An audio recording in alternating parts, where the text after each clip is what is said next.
Bonjour à tous et bienvenue sur cette vidéo. Je suis Anthony, développeur full stack et formateur et jury. On va parler d'un sujet qui est constamment en formation et qui génère beaucoup de questions. Flexbox versus Grid. Quand utiliser l'un ou l'autre? Est-ce qu'ils sont interchangeables? Peut-on les combiner? Et je sais que certains d'entre vous se disent moi j'utilise Flexbox pour tout, ça marche bien. Oui, mais est-ce que c'est optimal? Est-ce que vous ne vous compliquez pas un peu la vie parfois? Après cette vidéo, vous saurez exactement quel outil choisir selon vos besoins et surtout, vous comprendrez la philosophie derrière chacun de ces systèmes de layout. Parce que comprendre le pourquoi, c'est ce qui fait la différence entre un développeur qui copie-colle et un développeur qui maîtrise son code. La vidéo va se décomposer en plusieurs parties. La première, les fondamentaux de Flexbox. En deuxième, les fondamentaux de Grid. En troisième, les différences conceptuelles. En 4, comment utiliser Flexbox. En 5, comment utiliser Grid. En 6, les cas pratiques et des combinaisons. Et en 7, les pièges à éviter. Allez, on commence tout de suite et croyez-moi, à la fin de cette vidéo, vous verrez vos layouts CSS d'un œil complètement nouveau. Alors, première chose à comprendre avec Flexbox, c'est un système de layout unidimensionnel. Qu'est-ce que ça veut dire exactement? Ça signifie qu'il travaille sur une seule dimension à la fois. Soit vous alignez vos éléments en ligne horizontalement, soit vous les empilez en colonne verticalement, mais jamais les deux en même temps. Même, du moins avec la même précision qu'on va voir avec Grid. Flexbox, c'est un peu comme organiser des livres sur une étagère. Vous les mettez les uns à côté des autres ou les uns au-dessus des autres. Mais c'est toujours dans une direction principale. Et Flexbox fonctionne avec deux axes fondamentaux. Donc l'axe principal, main axis, c'est la direction dans laquelle vos éléments vont s'aligner. Si vous êtes en flex direction en haut, l'axe principal est horizontal. Si vous êtes en colonne, il est vertical. L'axe secondaire, donc cross axis, est perpendiculaire à l'axe principal. C'est l'autre direction, celle que vous n'avez pas choisie comme principale. Et c'est ça qui est génial avec Flexbox. Une fois que vous comprenez ces deux axes, tout le reste devient logique. Bon, à cette théorie, on passe au code. Regardez le code que je vais vous mettre, parce que c'est vraiment la structure HTML la plus simple possible que je vous ai trouvée. Évidemment que on va l'indenter. Hop, donc je sauvegarde. Hop, je mets link parce que il faut que je le lis au CSS après. Donc là, vous voyez, il n'y a vraiment rien de compliqué. Un conteneur avec 4 éléments dedans, c'est un CSS. Ces éléments sont affichés en bloc, les uns au-dessus des autres. C'est le comportement par défaut du HTML. Maintenant, on va regarder quand on applique Flexbox. Mais avant de vous montrer le CSS, je vais quand même vous montrer ce que ça donne. Là, surtout s'il y en a qui n'arrivent pas du tout à visualiser. Parce que c'est quand même le but que vous puissiez comprendre. Hop. Donc là, vous voyez, il n'y a rien. Donc j'ai enregistré. Donc vous voyez. Ah. Non. Il y a une bêtise. Ah oui. Je crois que j'avais mis du code avant. Et j'ai oublié d'enregistrer. Oui, juste parce que j'avais oublié d'enregistrer et j'ai recommencé la vidéo, ça avait laissé le code que j'avais fait avant. Donc vous voyez là c'est vraiment le comportement par défaut de ce que je voulais vous montrer. Bon, d'ailleurs là, suite à ma bêtise, vous avez eu un peu de spoiler. Par ma faute. Mais c'est les choix de la vidéo, sachant que moi, en plus, je ne fais pas de montage.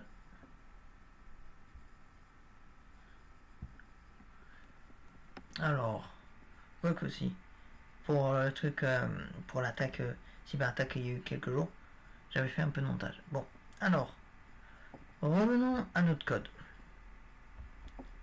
Surtout avec le CSS que je vais vous mettre là. Donc, tac. Donc, on indente bien. On enregistre bien. Vous voyez. On va décortiquer quand même le code avant. Après, je vous montrerai en détail ce que ça fait concrètement. Donc, Là, juste avec Display Flex, nos éléments se mettent en ligne automatiquement. Bah, d'ailleurs, vu que je dis ça, je vais vous le montrer. Le compte fait au final. Alors, tac, tac, tac. Que je me trompe pas de page. Là, ça n'a pas bougé parce que j'ai pas rafraîchi. Mais j'ai sauvegardé, donc ouais, voilà. C'est ce que vous aviez vu quand je me suis spoilé. Donc, revenons au code. Donc, alors, un peu le VS Code. Donc, on va décortiquer le code. Donc, du coup, Flexbox, ça définit votre axe principal. Donc là, vu que c'est en row, c'est horizontal, donc c'est le comportement par défaut d'ailleurs. Vous pouvez le mettre en colonne si vous voulez que ce soit vertical. Je vous laisserai faire le test si vous avez envie. Ensuite, il y a Justify Content où ça contrôle l'alignement sur l'axe principal avec Center pour centrer. C'est juste la ligne en dessous. Il y a aussi Space Between pour distribuer avec de l'espace entre. Il y a aussi Flex Start pour aligner au début, etc. Il y a aussi Align Items. Ça contrôle du coup l'alignement sur l'axe secondaire. Si vos éléments ont des hauteurs différentes, vous avez aussi Center si vous voulez les centrer verticalement. Il y a aussi Flexbox qui est super important parce que sans ça, vos éléments vont rétrécir indéfiniment pour tenir sur une ligne. Donc avec Wrap, il passe à la ligne suivante si besoin. Il y a le Gap qui est mon préféré. Ça crée de l'espace entre les éléments sans avoir à gérer de marge compliquée. C'est l'enfer avant que Gap arrive en Flexbox. C'était l'enfer. Bon, après, c'est ce que les plus vieux de la profession disent. Moi, j'ai pas eu cette chance d'être à cette ère-là. Parce que j'utilisais directement Gap. Parce que même avant, pour faire les sites, avant qu'il y ait le HTML et le CSS, 5 et CSS3, c'était surtout en tableau. Donc, c'est pénible. Mais donc, du coup, là, on va regarder dans le navigateur. J'allais dire, on va le regarder dans le navigateur. Mais on l'a déjà fait. Ah, je suis malin. Mais bon, comme vous le voyez, comme vous avez pu le voir, nos éléments, du coup, sont parfaitement centrés, espacés. Et si je réduis... de toute façon, je vais vous montrer ici, quand je vais réduire la fenêtre, ou plutôt mettre un adaptatif, ils vont s'adapter automatiquement. Et c'est ça, du coup, la puissance de Flexbox. Donc je vais vous montrer, parce que je veux pas que vous me croyez sur parole, parce que j'ai pas la science infuse quand même si ce serait pas mal, mais c'est pas le cas. Donc voilà, donc je reviens, tac, oui, donc alors, donc vous voyez là, tac, tac, oui. Bon, là je fais un peu navrage, mais bon, et je vais vite, mais c'est plus juste pour vous montrer. Bon, après, de toute façon, vu que je vais vous mettre les codes sur GitHub, où vous aurez vraiment les codes sources, donc vous pourrez faire tous les tests que vous voulez, bien évidemment. Je vais pas vous dire de ne pas les faire. Je vais vous les mettre à disposition quand même. Je suis pas un sauvage. Donc vu qu'on a vu un peu de magie de Flexbox, maintenant on va aller au côté élément enfant, parce que là c'est là que ça devient vraiment intéressant.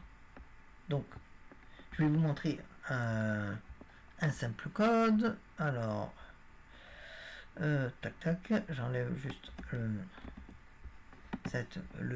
partie du code que j'avais mis. Je vais vous voyez, j'espère, oui. Je vais vous mettre aussi le CSS qui est associé, parce que sinon il va y avoir quelques petites erreurs. Donc alors et je vais éviter d'aller vite en besogne au niveau démonstration.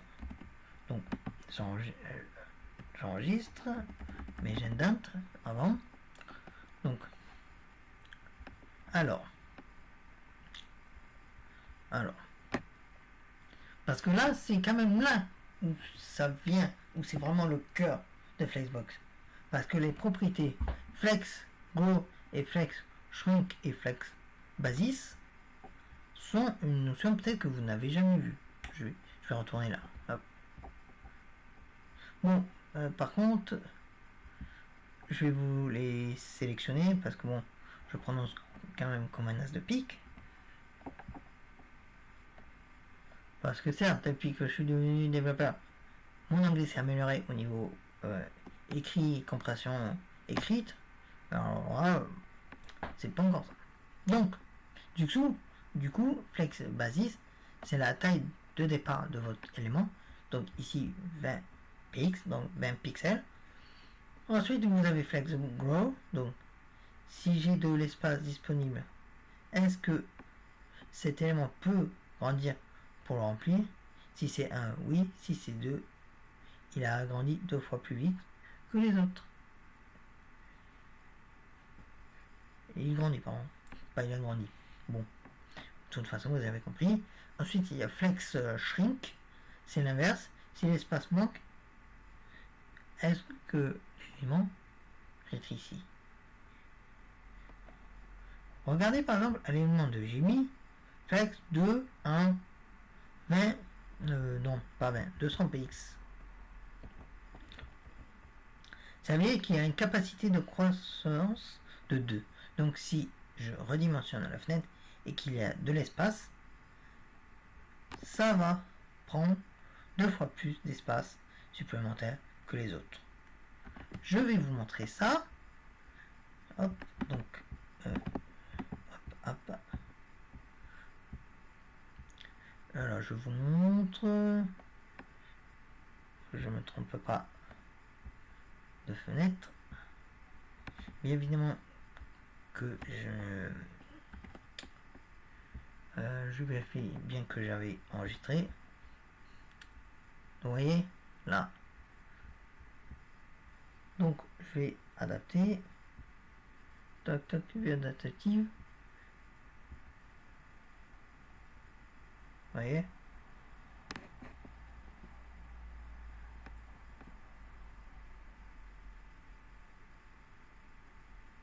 Voyez, là c'est petit, là c'est petit, là c'est petit. Vous voyez, on peut vraiment tout faire avec la magie. Donc vous voyez, l'élément orange grossit plus vite, parce que c'est ça la flexibilité de Flexbox. Vos éléments s'adaptent intelligemment à l'espace disponible. La philosophie de Flexbox, c'est distribuer l'espace disponible entre les éléments de manière flexible et réactive. C'est pour ça que ça s'appelle Flexbox, parce que vos boîtes sont flexibles. Maintenant, on va parler de Grid. Et là, on change complètement de paradigme. Grid, c'est un système bidimensionnel. Ça veut dire qu'il contrôle simultanément les lignes et les colonnes. C'est comme si vous aviez une feuille de papier millimétrée devant vous, avec des lignes et des colonnes. Et vous pouvez placer vos éléments exactement où vous voulez sur cette grille. Et c'est exactement ça la différence fondamentale avec Flexbox. Avec Flexbox, vous dites alignez mes éléments dans cette direction.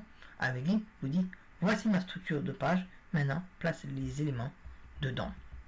Donc, je vais vous montrer un code. Je vais vous remontrer mon IDE et je vais vous mettre le nouveau code. Alors, tac, hop.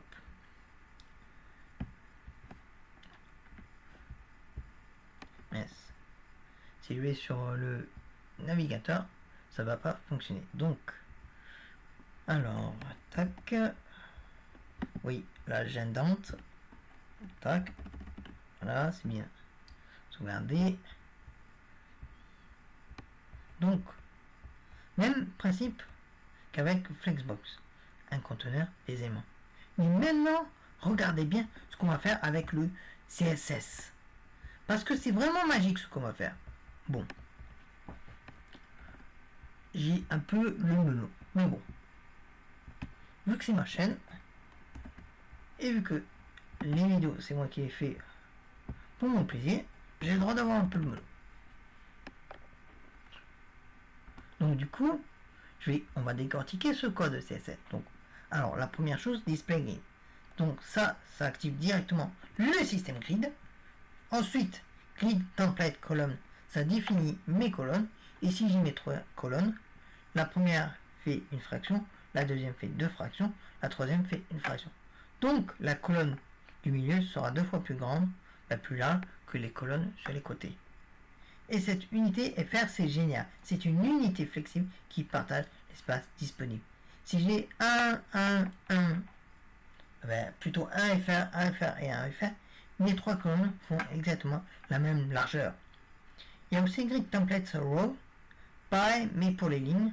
La première fait 100 pixels fixes, la deuxième prend l'espace qu'il faut, donc auto, grâce à la valeur auto, et la troisième fait 100 px fixe.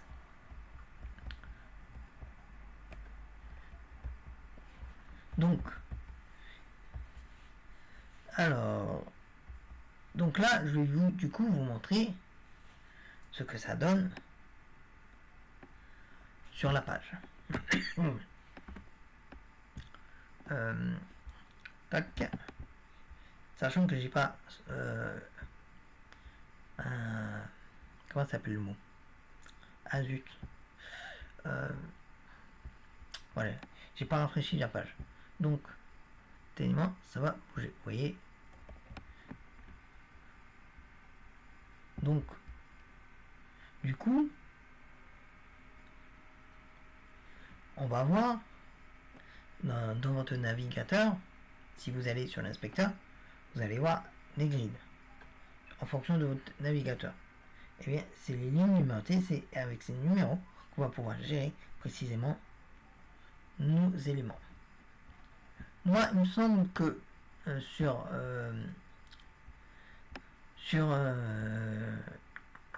Firefox, moi j'ai pas cette chance. Ouais, parce que moi j'ai juste ça. Ah, sélectionner un conteneur. Ouh, ok. Ah, mais un pas. Hop, donc, hop, je vais sélectionner celui-là. Donc, vous voyez, conteneur flex. Vous voyez? Là, vous voyez l'aiguille. Juste en touchant, on peut superposer une ligne. Voilà.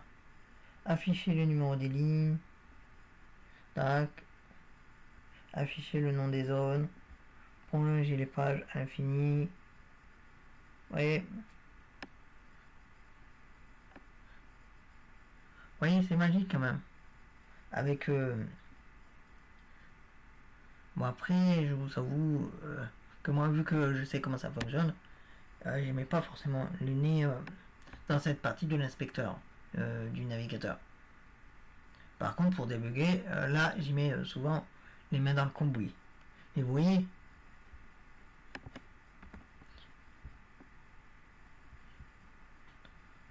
là, vous voyez du coup que les lignes sont numérotées, et c'est avec ces numéros qu'on va pouvoir du coup placer précisément nos éléments.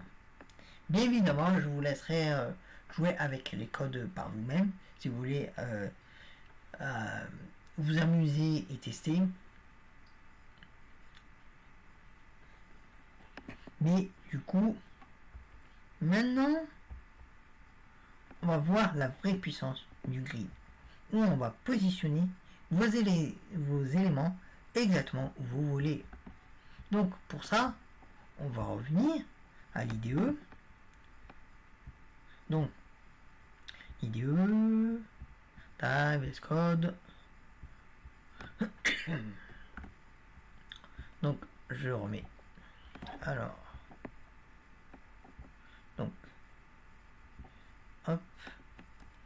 j'enlève ce code, j'indente, zut, je sauvegarde, j'appuie plusieurs fois pour sauvegarder parce qu'on ne sait jamais, bon peut-être que j'abuse un peu, mais bon, je préfère être sûr. Donc là je vais vous mettre le niveau CSS, hop, donc du coup, hop, alors EMS,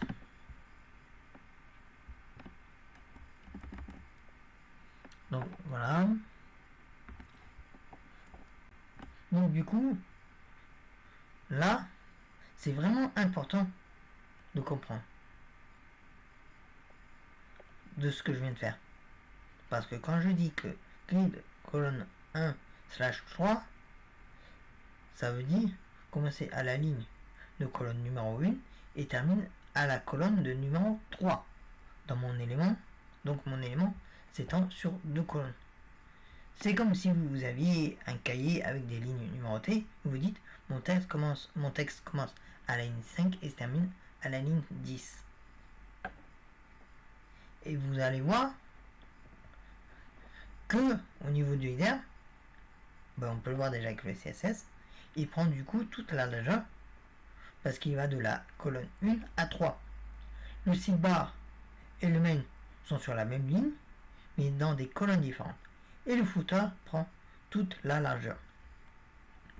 Donc là, je pense que là au niveau du code, vous avez du mal à visualiser, surtout si vous êtes très visuel comme moi. Donc je vais vous montrer ça. Donc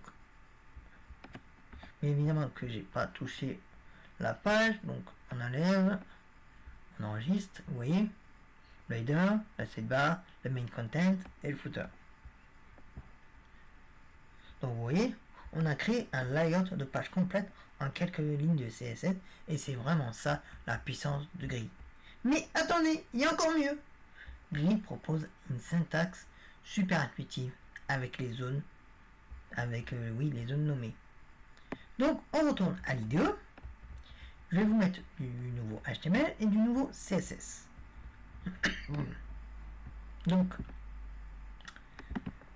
mais vous voyez, avec la puissance du HTML, du grid et du flex, on fait pas mal de choses, hein, en peu de lignes. Hein. Alors, hop, le CSS, le HTML, j'enlève, je copie-colle, j'indente. Alors, ensuite le CSS, parce qu'il y a quand même du beau CSS à mettre. Hop, donc on fait bien attention. Voilà.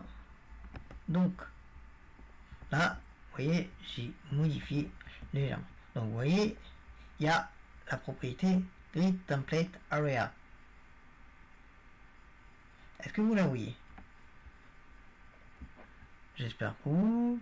Voilà. De toute façon, pour ceux qui ont vu ma vidéo précédente, vous la connaissez. Ou, si vous êtes déjà familier des grids, vous la connaissez. Donc, vous voyez, c'est une ASCII art.layout. Vous dessinez littéralement votre grille avec des mots. La première ligne est de header. Le header prend les 2 colonnes. La deuxième ligne, sidebar main. La sidebar à gauche, le main à droite. Troisième ligne, footer, le footer prend les 2 colonnes. Et ensuite, chaque élément dit moi je suis le header, moi je suis la sidebar, etc. C'est hyper lisible. Si quelqu'un d'autre regarde votre code, il comprend immédiatement la structure de votre page. C'est mon approche préférée pour les layouts simples.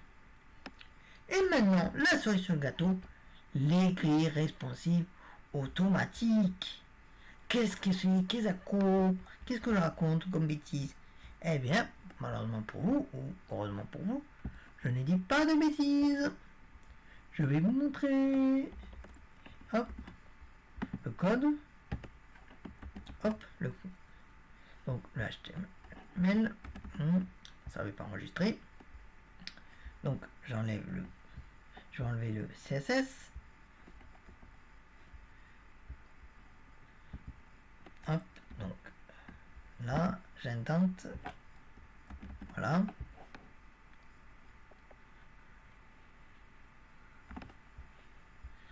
Donc là, je pense pour ceux qui ne sont pas habitués, c'est déconcertant. Mais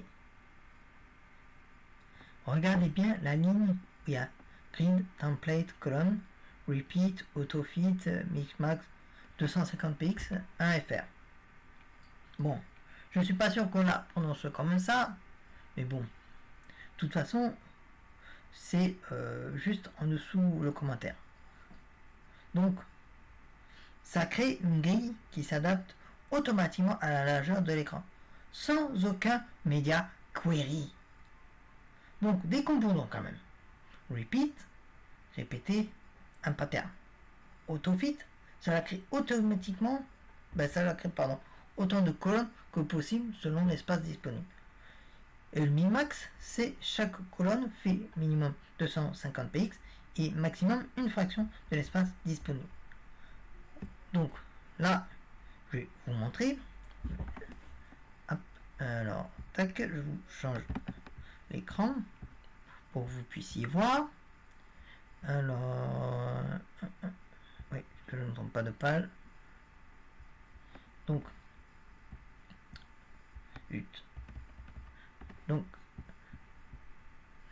ah oui, rafraîchir. Hop, donc là, on va redimensionner. On va encore s'amuser avec la dimension. Tuc, vous voyez. Hop. Bon, j'exagère un peu comme d'hab sur le redimensionnement. Mais, vous voyez, quand j'ai redimensionné la page, les éléments se réorganisent automatiquement. Sur un grand écran, j'ai 4 colonnes. Sur une tablette, 2 colonnes. Et sur un mobile, une colonne. Tout ça sans une seule ligne de media query.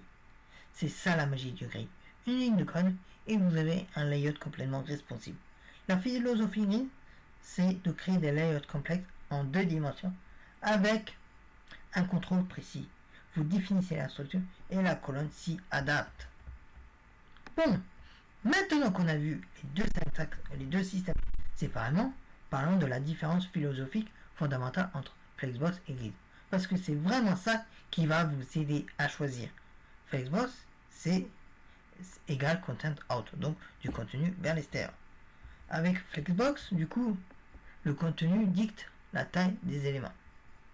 Donc je vais vous montrer de nouveau l'idée avec du nouveau code HTML et CSS.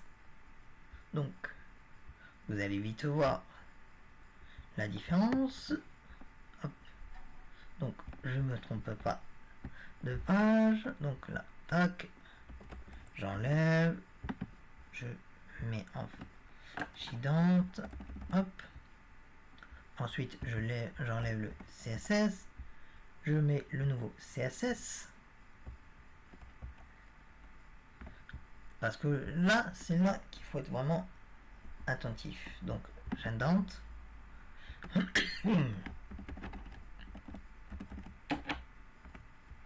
Donc, du coup, vous voyez, je n'ai défini aucune largeur sur mes tags. Chaque tag prend exactement la place dont il a besoin selon son contenu. Le premier est court, il est petit. Le troisième a plus de texte, donc il est plus grand. C'est l'approche content out.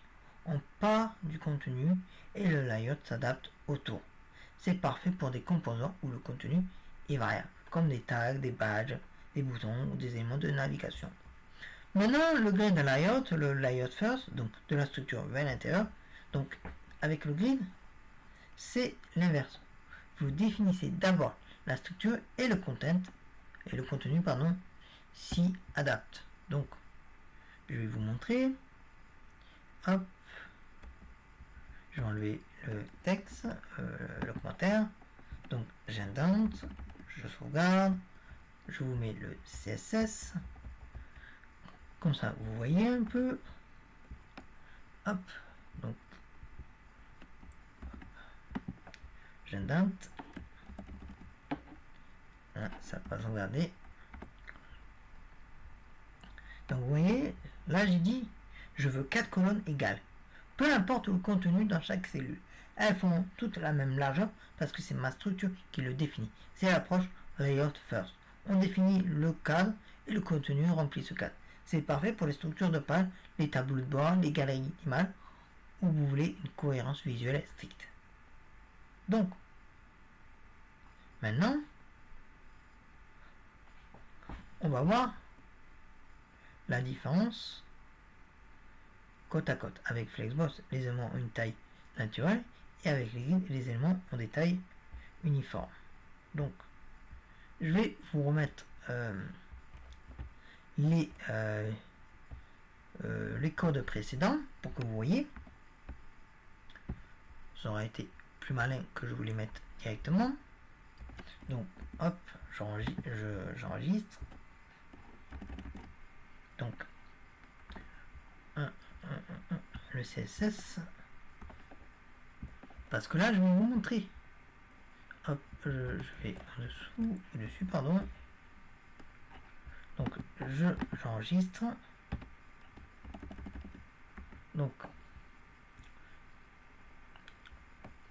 Donc là, du coup, on va voir.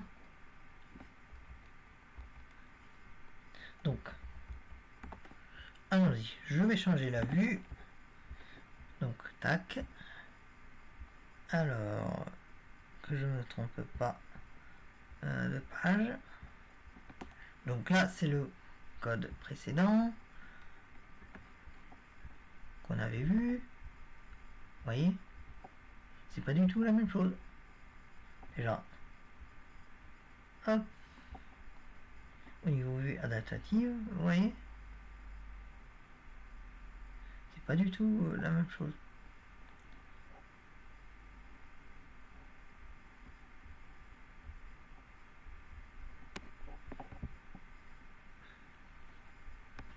Et ça, avec cet exemple, j'espère vraiment que vous avez vu la différence. Mais, du coup, quand même, aucun des deux n'est mieux que l'autre. Et on répond juste à des besoins différents. Et c'est comprendre ça qui est la clé pour faire le bon choix. Alors, résumons cette différence philosophique. Flexbox Excel, quand vous ne connaissez pas le nombre exact d'éléments à l'avance, imaginez une liste de produits qui vient d'une base de données. Vous ne savez pas s'il y en aura 3, 5 ou 10 ou plus. Le contenu doit s'adapter naturellement, donc des étiquettes, des menus, des groupes de boutons. L'ordre des éléments peut changer, vous voulez réorganiser visuellement les éléments selon la taille de l'écran. Les grilles Excel, quand vous avez un layout précis en tête, je veux un header, un sidebar à gauche, le content principal au centre et un footer. Vous voulez aligner du coup des éléments sur ou soit vous voulez aligner tout simplement des éléments sur plusieurs axes simultanément, des cartes qui doivent s'aligner à la fois horizontalement et verticalement par exemple. Vous créez aussi, quand vous voulez surtout créer des structures de pages complexes, un dashboard, une application web ou un portfolio. Et voilà une image qui résume bien. Flexbox, c'est comme de l'eau qui prend la forme du récipient. Grid, c'est comme un moule où vous coulez du béton. Les deux ont leur utilité. Bon, on a vu déjà la partie sur le contrôle et la flexibilité. Maintenant, je vais surenchérir avec performance et complexité. Parce que c'est quand même une dernière chose avant de penser au cas pratique. Qu'en est-il des performances? Eh bien, bonne nouvelle, les deux sont très performants. Les navigateurs modernes optimisent très bien Flexbox et Grid. Par contre, en termes de complexité de calcul, Flexbox fait des calculs plus simples. Il regarde une dimension à la fois. C'est idéal pour les composants isolés, petits, nombreux. Alors que Grid doit calculer deux dimensions simultanément. C'est légèrement plus lourd, mais la différence est imperceptible pour l'utilisateur. Et l'avantage, c'est qu'il peut résoudre des layouts complexes que Flexbox galérerait à faire. Dans la vraie vie, vous n'aurez jamais de problème de performance avec l'un ou l'autre. Choisissez selon vos besoins, pas selon la performance. Bon, maintenant qu'on a bien compris la théorie, passons à la pratique. Qu'est-ce que vous devrez, quand est-ce que vous devez utiliser Flexbox? Je vais vous montrer 5 cas d'usage typiques avec du code concret. Donc, alors, c'est bien évidemment des cas d'usage idéaux. Mais on sait que rien n'est jamais parfait. Donc le premier cas classique, ça va être les barres de navigation. Parce que c'est vraiment le terrain de jeu préféré des Flexbox. Donc, je vais vous montrer un code et son CSS. Donc du coup, je vous remets sur l'IDE. Donc, hop. Donc, hop. En tout cas, j'espère quand même que cette vidéo vous plaît beaucoup. Si vous avez des questions, n'hésitez pas à les poser. J'y répondrai avec un grand plaisir. Oula. Hop. Hop. Hop, voilà. J'avais oublié que j'avais fait un code complet. Donc, je vous ai mis le HTML. Maintenant, je vais vous mettre le CSS associé. Bien évidemment que vous aurez le code de ces exemples aussi dans le GitHub ou le GitLab. Mais bon, je pense que ça va être GitHub encore. Donc, voilà. Donc, là, vous voyez. Donc, regardez vraiment comment c'est simple. 3 éléments de navbar. Les logos, le logo, les liens et le bouton. Avec donc du coup flex, display flex, sur la navbar et justify content space between, j'ai automatiquement mon logo à gauche, mes liens au centre et mon bouton à droite. Tout est parfaitement aligné verticalement avec Align Item Center. Et pour les liens eux-mêmes, encore du Flexbox Display Flex avec gap de REM et j'ai un espacement parfait entre chaque lien. Hop. Donc je vais vous montrer quand même au niveau du navigateur ce que ça donne. Hop, alors que je me trompe pas de page. Ah, j'ai fait une bêtise. J'ai fait quoi moi comme bêtise? Ah oui. Mais j'avais oublié de fermer de faire la balise entrée. Vous voyez?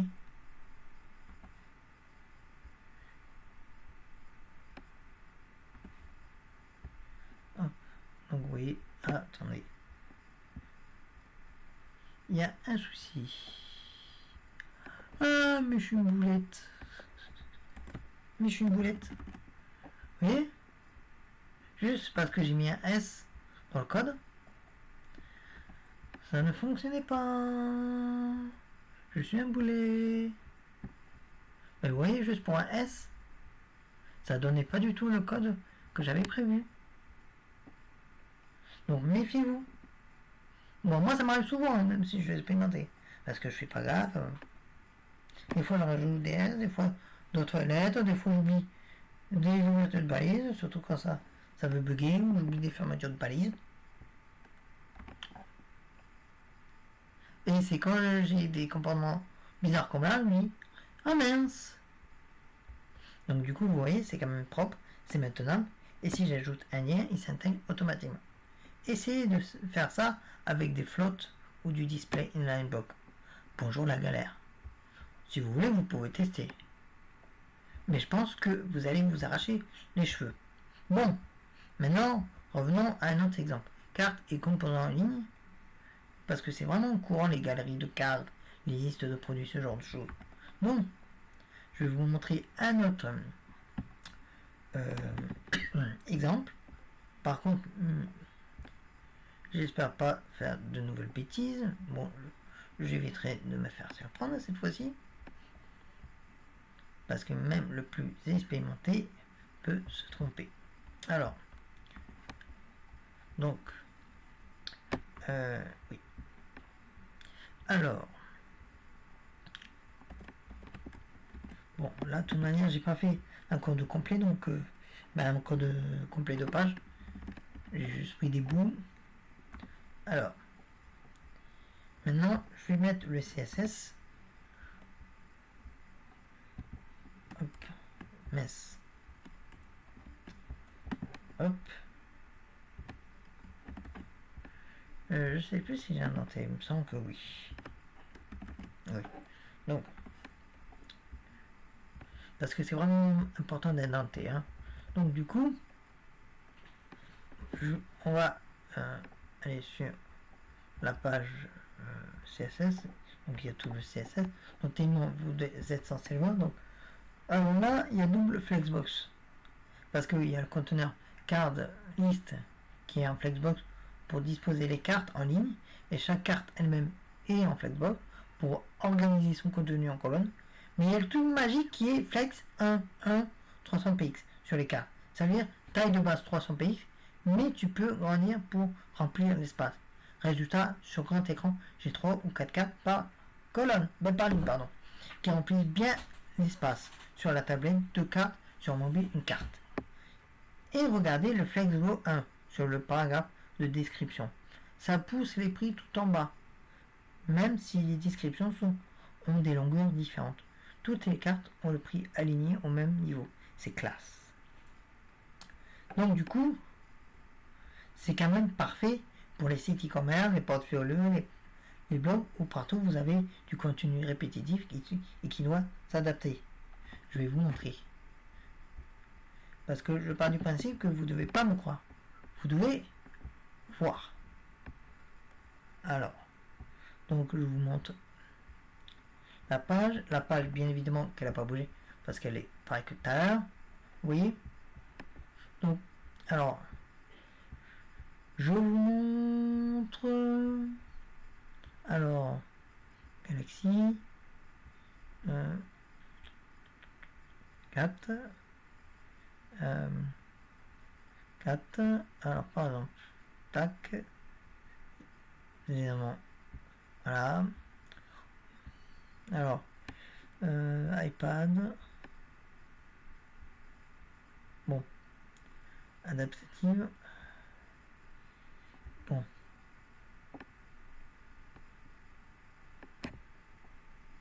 Oui, là, il y en a 2. Et là, vous en avez pour la première 3, 4, ou 2.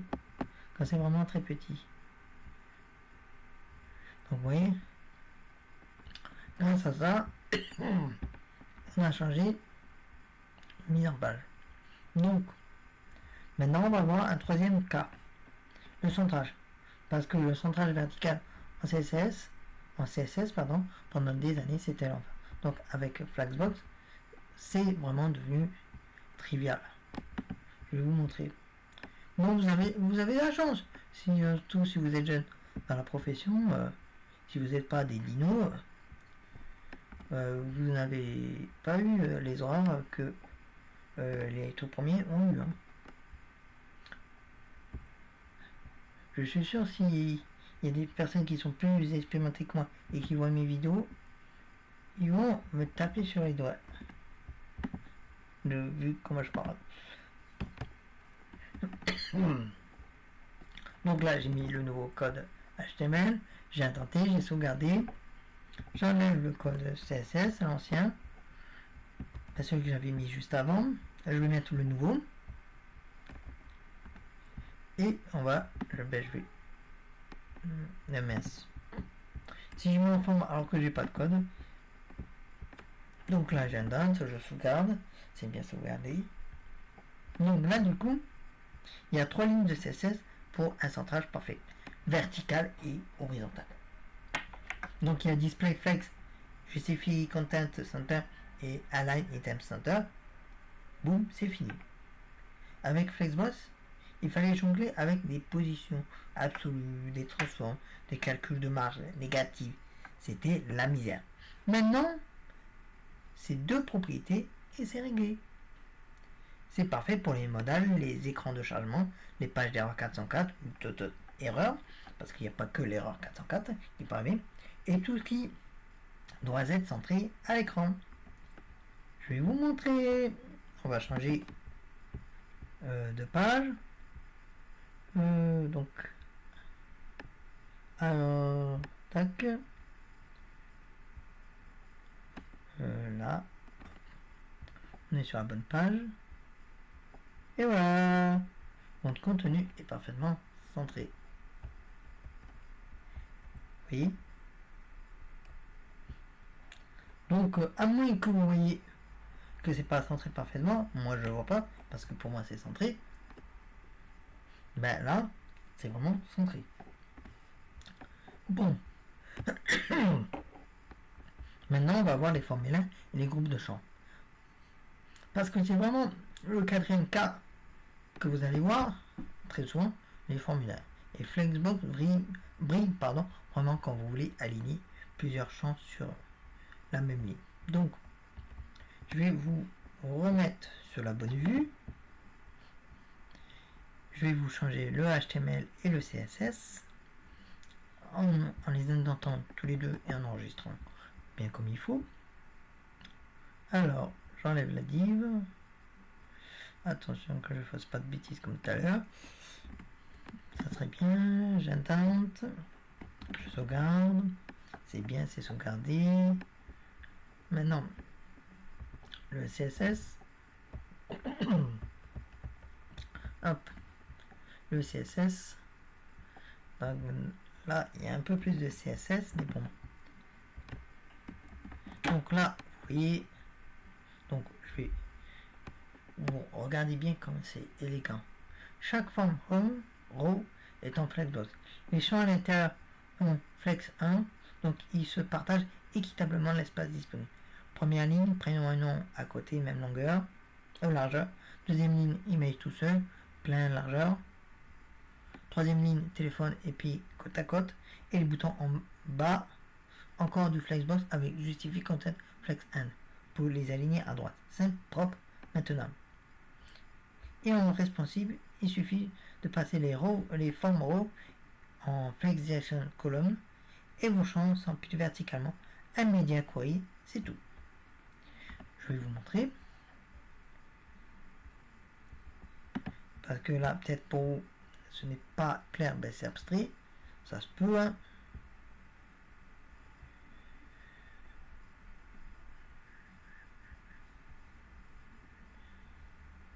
Donc là. Donc, on est toujours à l'ancien exemple sur la page. Et voilà. Je vous montre ce que ça fait au niveau adaptatif. Donc, hop. Oui, bon. Et vous voyez, ça a dégrossi. Donc là, on peut même changer. Bon, ça change pas de date. Mais bon, vous voyez. Donc du coup, maintenant, le dernier cas qui est un peu plus avancé, c'est réorganiser du coup l'ordre des éléments selon la taille des éléments. Donc, je vais vous remettre sur l'IDE et je vais vous mettre le HTML associé et le CSS associé. Bien évidemment, hop, donc là, là, que j'enlève tout ce qui concerne le form, j'indente, j'enregistre, je fais pareil pour le CSS. Hop, je vais bien vous l'expliquer quand même après.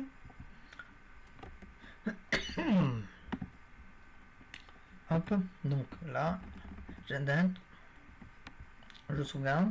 Donc, parce que là, c'est vraiment puissant quand même ce que j'ai fait. Parce que dans le HTML, je vous montre là, j'ai mis sidebar. J'ai la sidebar, ben oui, je l'ai mis en premier du coup, pour le SEO et l'accessibilité. Mais visuellement sur le mobile, je veux que le contenu soit en premier. Donc, avec la propriété Order, qui est, je vous l'ai mise où? Voilà. Oui, elles sont vers la fin, vers le bas. Je peux du coup changer l'ordre visuel sans toucher au HTML. Sur mobile, l'ordre est sidebar contenu pub. Sur desktop, l'ordre devient sidebar, donc ordre 1. contenu ordre 2, pub ordre 3, et ils sont en ligne grâce à Flex Direction Raw. C'est super pratique pour le responsive design. Vous gardez un HTML sémantique et accessible, mais vous réorganisez visuellement selon les besoins. Bien évidemment que pour qu'il soit vraiment accessible, votre page, il y a d'autres éléments à mettre. Il n'y a pas que ça, parce que là, au niveau accessibilité, je crois qu'on a un très mauvais score. Donc, il y a quand même du boulot sur cette partie-là. Donc, ne vous reposez pas sur vos lauriers, surtout si vous n'êtes pas forcément très fort au niveau d'accessibilité. Petit aparté fini. Donc, du coup, vous voyez, moi, c'est super pratique pour le responsive design. Vous gardez un HTML sémantique et accessible au minima, mais vous réorganisez visuellement selon les besoins. Donc, récapitulons. Utilisez Flexbox quand vous travaillez sur une seule dimension, horizontale ou verticale, pas les deux en même temps. Le nombre d'éléments est variable ou inconnu. Vous ne savez pas s'il y en a entre 3, 5 ou 10 ou plus. Vous voulez que le contenu dicte la taille, donc approche content out. Vous avez besoin de réorganiser facilement avec la propriété order, et c'est un composant, quand c'est un composant isolé, tel que bouton, tag, badge et barre de navigation. Si vous cochez plusieurs de ces cases, Flexbox est votre ami. Maintenant, passons à Grid. Quand est-ce que Grid est le meilleur choix? Encore une fois, 5 cas d'usage typiques avec du vrai code. Donc, le premier, c'est vraiment là où Grid brille de mille feux, c'est les structures de pages complexes. Le fameux Holy Grid Layout, tel que header, sidebar, contenu, footer, qui faisait souffrir les développeurs pendant des années. Mais avec Grid, c'est devenu ridiculeusement simple. Donc, je vais vous mettre le HTML et le CSS, sachant qu'en plus, on est toujours sur l'IDE. Donc, alors, hop.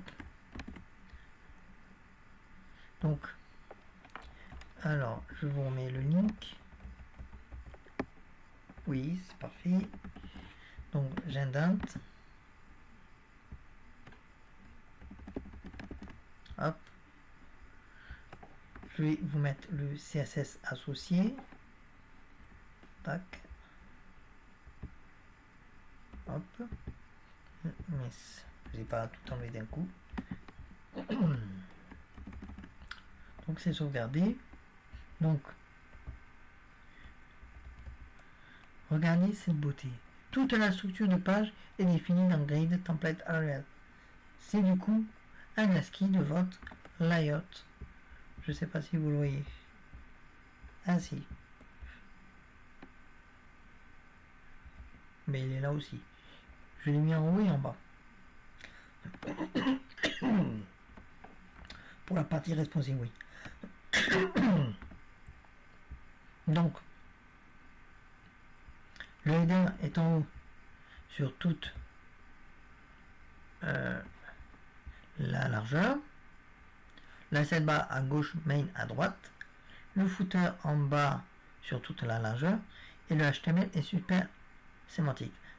Header, assign, main, footer. Chaque élément dit juste que je suis sur le header avec Grid Area Header. Et Grid le place automatiquement au bon endroit. Donc, la sidebar fait 250 pixels fixe. Le main prend le reste de l'espace avec un FR.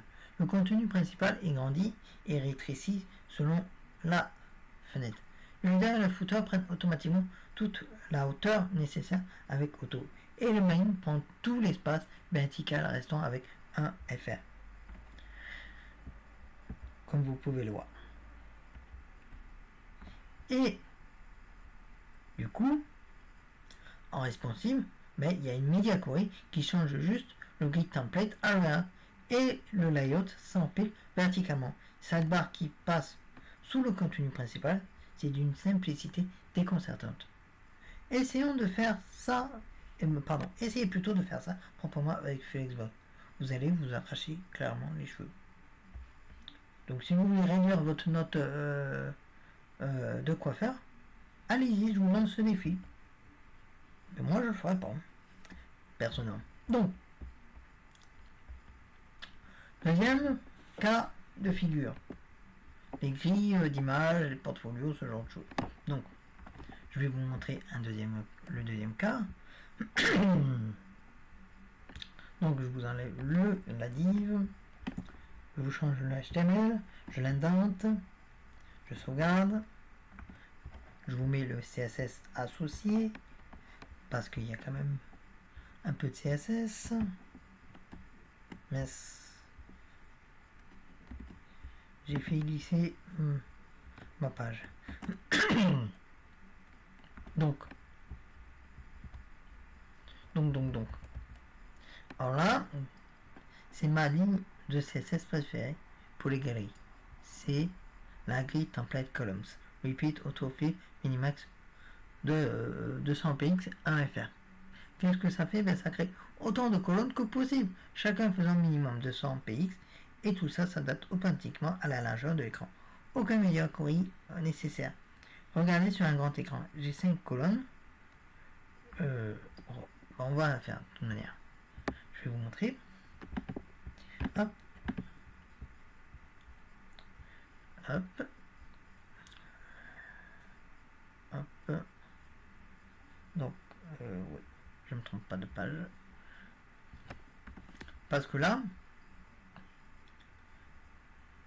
on va voir que sur un grand écran, j'ai 5 colonnes. Si j'ai réduit 4 et encore 3. Et en tablette 2. Et en mobile 1. Tout ça avec une seule ligne de colonne. Mais pour ça, je vais vous le montrer.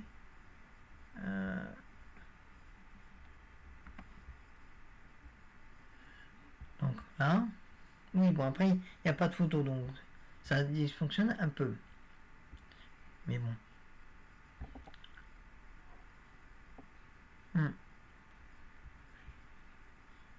Hop, alors un Kindle, ouais. Bon. De toute manière, là, ça fonctionnera mieux si vous mettiez.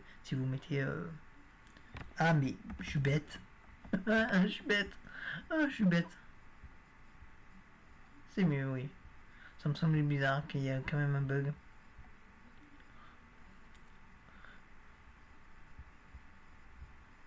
Ah, c'est quand même mieux parce que là, je comprenais pas.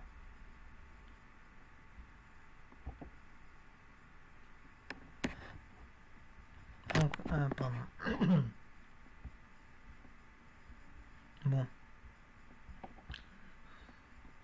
Bon, de toute façon, vous verrez mieux avec des photos. Hein. Mais c'est vraiment quand même la puissance du grid. Pour une galerie d'images, un portfolio ou une grille de produits avec des images, c'est vraiment imbattable. Si vous avez des images, si vous n'avez pas d'images comme moi là, mais ça va vous faire un résultat très spécial. Mais ça, pas de souci. Vous avez juste à prendre des images libres de droite par exemple pour tester, ou même des images perso, le temps que vous les faites le temps que vous ne les faites pas circuler sur la toile. Donc maintenant on va voir un troisième cas qui est un peu plus avancé. Donc tout ce qui est dashboard, les tableaux de bord avec des widgets de différentes tailles. Donc je vous remets sur l'IDE. Donc je vous change le HTML. Hop. Donc là je vous mets HTML, je vous l'ai mis de toute manière, si vous avez suivi le CSS, donc là, donc j'indate, je sauvegarde, donc du coup, alors là du coup j'utilise une grille de 12 colonnes, un peu comme Bootstrap, mais au lieu de classe dans HTML, tout est généré en CSS. Le widget des stats, pas des strats, ben, il prend du coup 3 colonnes. Le graphique prend 6 colonnes et 2 lignes, avec grid row span 2. Les tâches, le calendrier et les messages prennent chacun 4 colonnes. Donc, on va voir le résultat. Techniquement, j'aurai pas de résultat bizarre. Bon, après, de toute façon, vous allez être habitué avec mes bêtises. Donc, hop, vous voyez. Donc, du coup, là, le dashboard professionnel avec des widgets de différentes tailles qui s'organisent proprement. Le graphique est plus grand, il prend plus de place verticalement et les autres widgets s'organisent autour. Vous voyez comme c'est magique.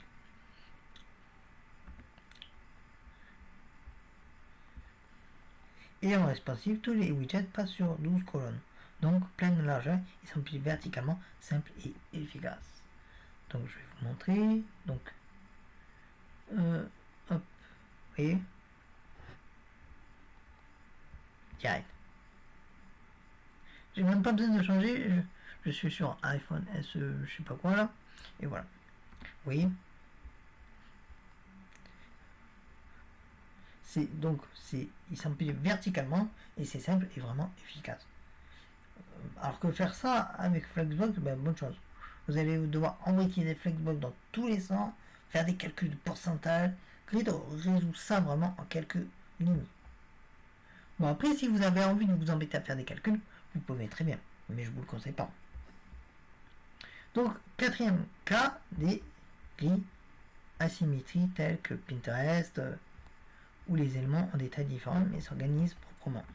Donc, je vais vous remettre sur l'IDE.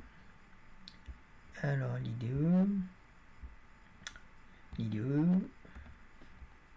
Donc, alors, hop.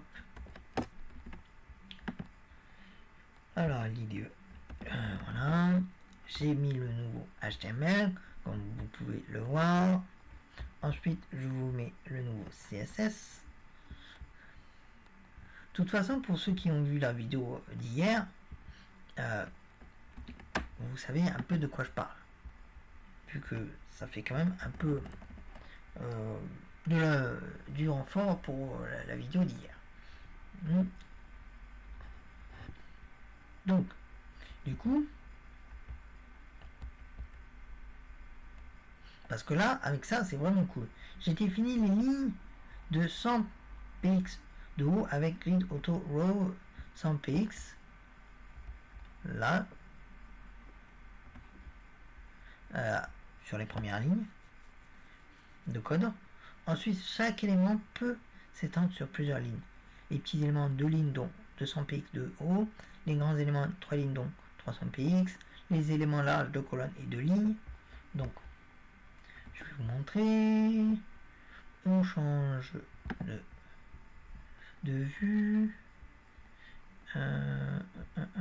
CSS, non pas. J'allais vous remettre sur l'idée, mais c'est pas le but. Vu que vous avez vu le code. Donc, vous voyez. Là, vous avez du coup, résultat, une ligne dynamique intéressante visuellement. Sans JavaScript, sans positionnement manuel, Grid calcule automatiquement et remplit les espaces intelligemment.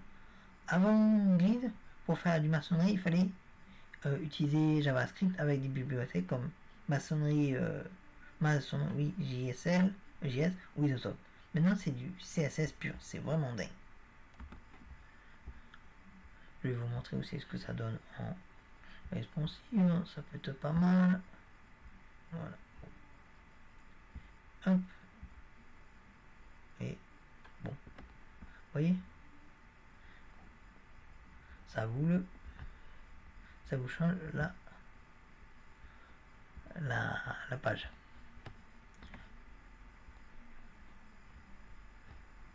Donc, maintenant on va voir un dernier cas plus avancé mais super éthique.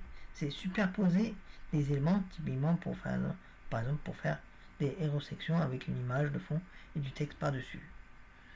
Alors, je vais vous mettre sur l'IDE. Je vais vous mettre sur l'IDE. Hop. Ah ouais, tac. Oui, là, il est là, l'IDE. Donc, la attaque. Donc, je mets le nouveau code. Mais évidemment qu'il n'y a pas d'image, donc ça fera un peu bizarre. Mais si vous mettez des images qui correspondent, ça sera mieux. Je vais vous mettre le CSS aussi. Alors, hop. J'ai pas enlevé tout le code. Hein. Hop, hop. Hop, donc, hop, donc j'enregistre. Donc là, du coup, c'est, on pourrait dire un peu magie noire, mais c'est tellement pratique. Donc j'ai créé une grille avec une seule cellule nommée Hero Area, comme vous pouvez le voir sur le HTML.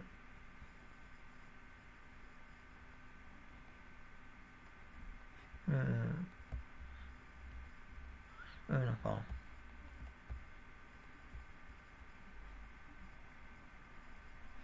Là, pardon.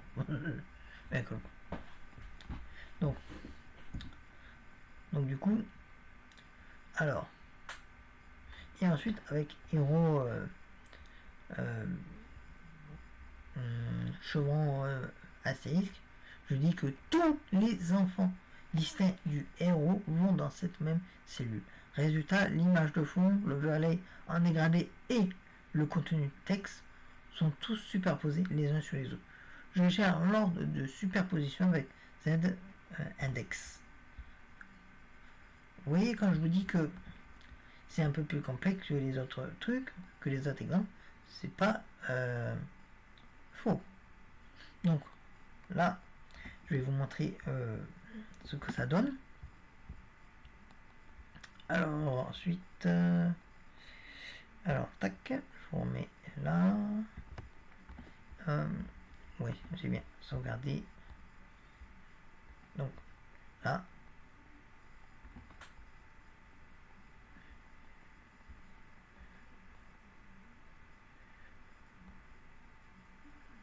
Donc, je vais vous expliquer un peu. Donc il y a l'image qui est en bas Z-index, pardon. L'overlay au milieu, donc Z-index 2, pour assombrir l'image et améliorer la lisibilité. Et le contenu texte au-dessus avec Z-index 3. Avant grid, pour faire ça, il fallait utiliser du positionnement absolu, calculer les positions, c'était pénible et peu maintenable. Avec grid, c'est propre et sémantique. Donc c'est super pour les héros sections, les bannières, les cartes avec overlay, partout où vous pouvez superposer en fait des éléments proprement. Donc les indicateurs clés pour choisir grid, c'est du coup, c'est quand vous voulez travailler en 2 dimensions, ligne et colonne simultanément. Quand vous avez aussi un overlay précis en tête, je veux par exemple cette structure de page exacte, ou quand vous devez aligner des éléments sur plusieurs axes, horizontalement et verticalement. Quand vous créez la structure globale d'une page, header, c'est sidebar, main, footer, ou quand vous voulez superposer des éléments proprement. Si vous cochez plusieurs de ces cases, grid est votre meilleur allié. Bon, maintenant qu'on a vu les deux systèmes séparément, parlons de la vraie vie. Parce que dans la vraie vie, vous n'allez pas choisir l'un ou l'autre, vous allez les combiner.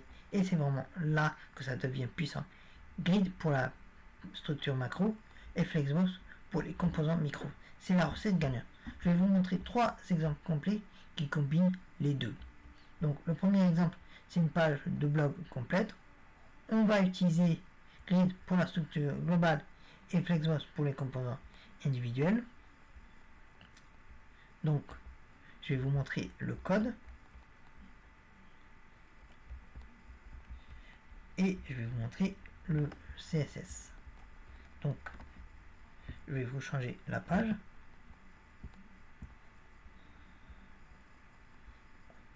Donc, CSS, l'IDE. Donc,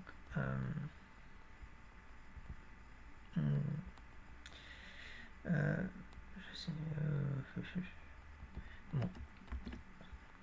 Ouais, j'ai bien fait. Je ne me rappelle plus. Donc, hop. Donc, hop, j'enlève le S parce que je vais me faire avoir. Donc j'indente. Donc au niveau du style, j'enlève le style précédent parce que sinon ça va pas fonctionner. Donc là je vais vous mettre le code CSS. Mince, j'aurais dû l'indenter, je sauvegarde. Donc du coup, la première technique, c'est une grille avec 3 colonnes. Les colonnes extérieures prennent l'espace disponible avec EFR et la colonne centrale a une largeur max de 1200 px. Résultat, le contenu est centré et ne s'étale jamais trop sur les grands écrans. C'est une technique super propre pour centrer du contenu. Maintenant, on va s'occuper du Flexbox pour la navigation. Donc, on est toujours sur l'IDE. D'ailleurs, hop. Donc là, la navigation, c'est du Flexbox. Donc, logo à gauche, menu au centre, bouton de recherche à droite. Simple et efficace. Maintenant, hop. Donc, les articles, c'est une grille responsive automatique. Sur grand écran, 3 colonnes, tablette, 2 colonnes, mobile, 1 colonne, sans media queries. Maintenant, on va voir pour chaque carte. Donc, chaque carte utilise Flexbox en colonne pour organiser son contenu, image, catégorie, titre, description et footer. Le footer lui-même utilise Flexbox pour espacer la date et le temps de lecture. Donc maintenant, je vais vous montrer le résultat avec une page de blog complète, professionnelle, entièrement responsive, et grid pour la structure, Flexbox pour les composants. C'est l'approche que j'utilise sur tous mes projets. Bien évidemment, donc je vais quand même vous l'indenter et l'enregistrer. Je vais vous changer quand même la vue. Donc, hop, allons-y. Donc, hop, on était sur l'ancien exemple. Donc là, vous allez voir le nouvel exemple. Et voilà. Vous avez quelques magies. Hop, du vue adaptative. Donc voilà. Bon, voyez un peu ce que ça donne.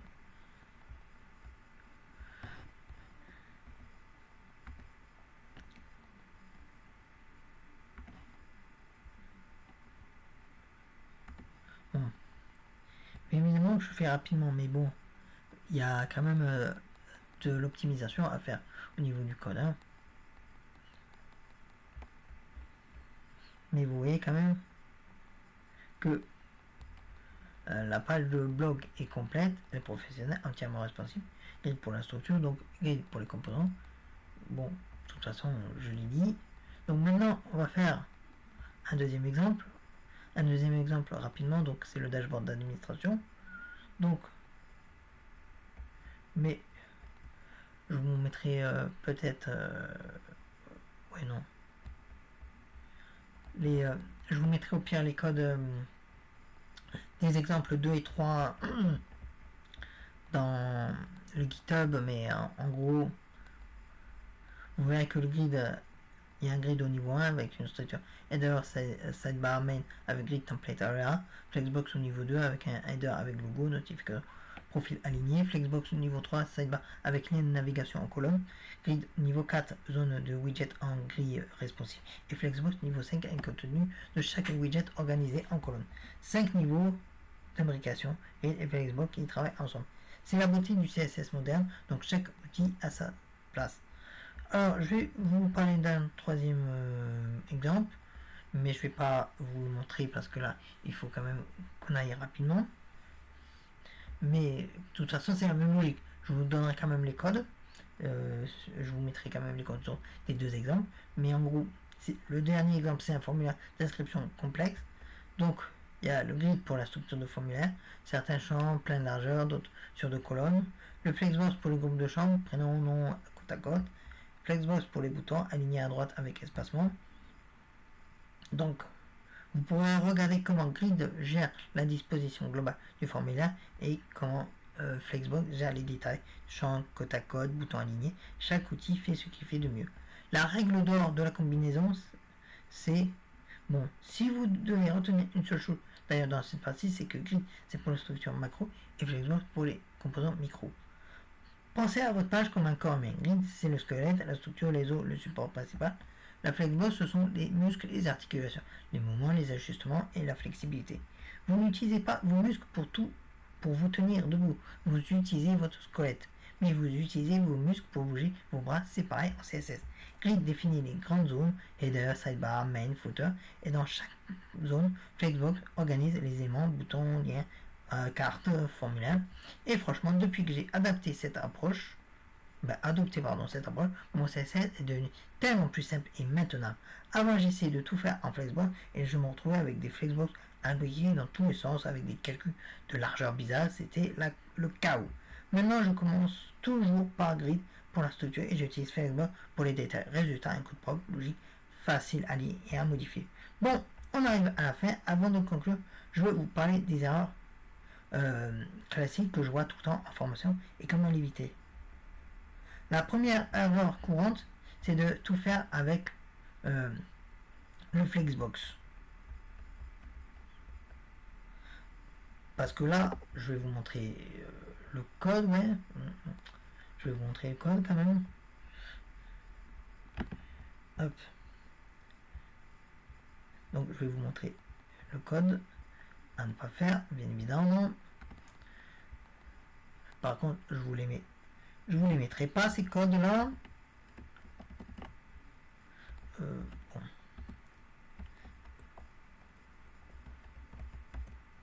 Donc ouais.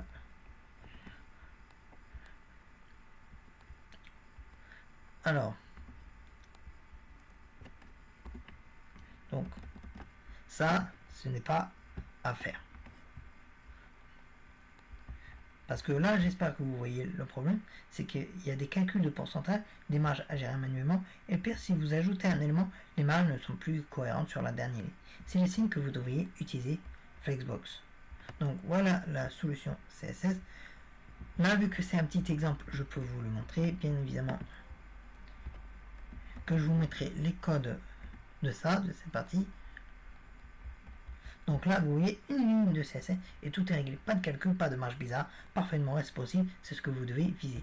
Et si vous retrouvez avec des calques compliqués dans Flexbox, c'est que Grid serait probablement mieux. L'erreur numéro 2, c'est oublier le fallback, oublier les navigateurs anciens.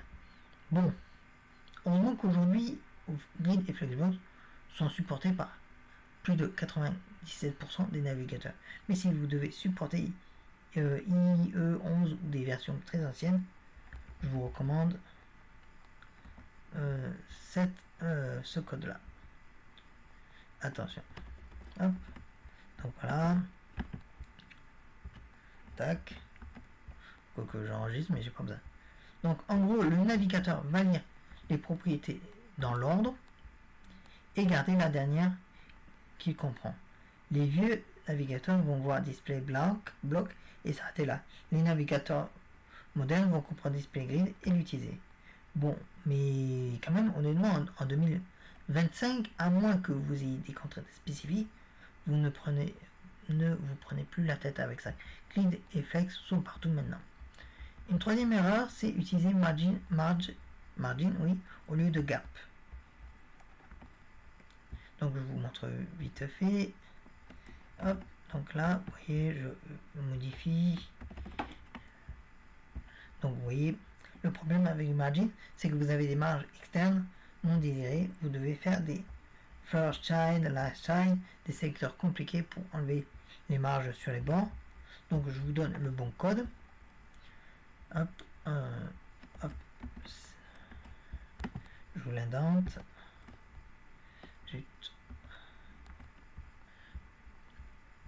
Donc avec gap, c'est juste l'espacement entre les éléments, pas de marge externe, pas de sélecteur compliqué, simple, efficace. Utiliser gap partout, c'est devenu la façon standard de gérer les espacements en Flex et Grid. La quatrième erreur, c'est abuser du Grid Template Area. C'est une feature géniale pour des layouts simples, mais sur des grilles complètes, ça devient vite illisible. Je vous donne le mauvais code. Vous allez voir. Hop. Donc voilà. Pourquoi j'enregistre. Là, c'est pénible à lire et à maintenir. Pour des grilles complexes, utilisez plutôt des lignes et des colonnes numériques. Tac, je vous montre le code vite fait. Hop, voilà. C'est important d'être noté. Donc là, c'est plus verbaux, mais c'est beaucoup plus clair et maintenable. Règle simple, grid template ALA pour les layouts simples, donc 3-4 zones max, et les lignes et colonnes pour les layouts complexes. La cinquième erreur, c'est de ne pas penser responsive. Parce qu'il faut toujours penser responsive dès le départ.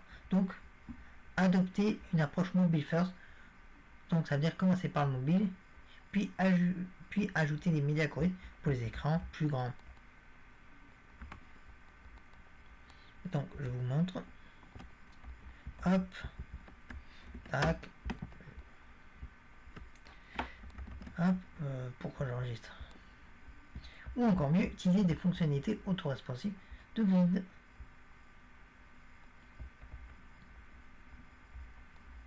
Hop.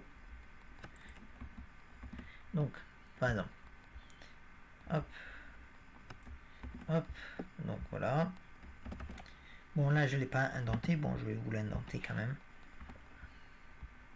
Donc, vous voyez, cette ligne fait le travail de 3 médias query. C'est ça la puissance du CSS moderne. Mais attention, ça ne marche pas pour tous les cas. Parfois, vous avez besoin de médias queries pour changer complètement la structure. C'est normal. L'important, c'est de toujours tester sur mobile, tablette et desktop, pas juste sur votre grand écran de dev. Et voilà, on arrive à la fin de cette vidéo. Alors, Flexbox, vous avez compris, la réponse, c'est les deux. Récapitulons rapidement. Flexbox est unidimensionnel, flexible, content driven, parfait pour les composants, les barres de navigation, les boutons, les formulaires, tout ce qui est petit et qui doit s'adapter à son contenu. Grid, c'est bidimensionnel, structuré, layout first, idéal pour les structures de pages, les dashboards, les galeries, tout ce qui nécessite un contrôle précis en 2 dimensions. Et surtout, les combiner grid pour définir la macro structure de page, Flexbox pour organiser les micro-composants à l'intérieur. C'est la recette gagnante. Mon conseil personnel, après des années à faire du CSS, arrêtez de vous demander Flexbox ou grid. Et commencez à vous demander qu'est-ce qui est le plus adapté pour ce cas précis. Vous faites un 9 bar, flexible, Flexbox. Vous faites une galerie d'images, grid. Vous faites une carte produit, Flexbox à l'intérieur. Vous faites un layout de page, grid. Avec l'expérience, ça devient instinctif. Vous regardez le design et vous savez immédiatement quel outil utiliser. Et n'oubliez pas, il n'y a pas de mauvais choix. Seulement des choix plus ou moins adaptés.